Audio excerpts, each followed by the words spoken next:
সব কিছু মোটামুটি ভালোভাবে পারলেও কেন জানি আমি মাছ একদমই কাটতে পারি না। আমার মাছ বাজার থেকে আনলে সাধারণত বড় মাছগুলো কেটে আনা হয়, আর ছোটোগুলো সাধারণত বোয়ার থেকেই কেটে নেওয়া হয়। আর এই জন্য করে কখনো আমার মাছ ওইভাবে কাটাই হয়নি। আর মুরগিটা বেশ ভালোই কাটতে পারি, কিন্তু মাছ কাটার প্রতি কেন জানি সবসময়ই অনীহা কাজ করছে, যার কারণে হয়তো ট্রাইও করি নাই। তো বুয়া ছিল না বাসায় বেশ অনেক কয়দিন থেকে, এর মধ্যে মাছ কিনে নিয়ে আসা হয়েছে। এখন মাছ কাটা নাই বলে খাওয়াও হচ্ছিল না, আর এই সাইজের মাছগুলো বাজার থেকে কেটেও নিয়ে আসতে পারি নাই।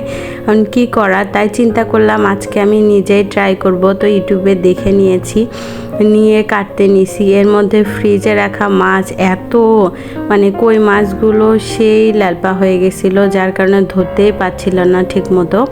তার মধ্যে আমি আবার ভাবির থেকে ছাই নিয়েছি, ছাই দিয়ে একটু করে তাও ধরতে পারছিলাম না, কিন্তু কাটতে কিন্তু খুবই অসুবিধা হচ্ছিল।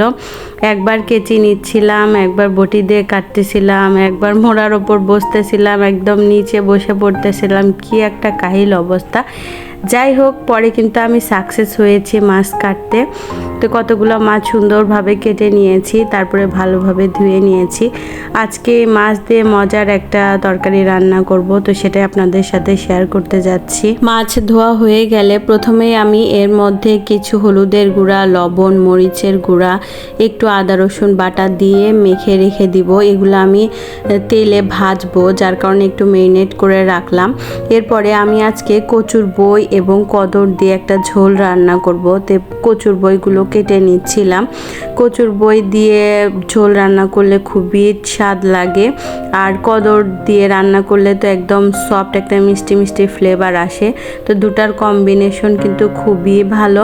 তারপর আমি একটা ফ্রাই প্যানে তেল গরম করে নিয়েছি।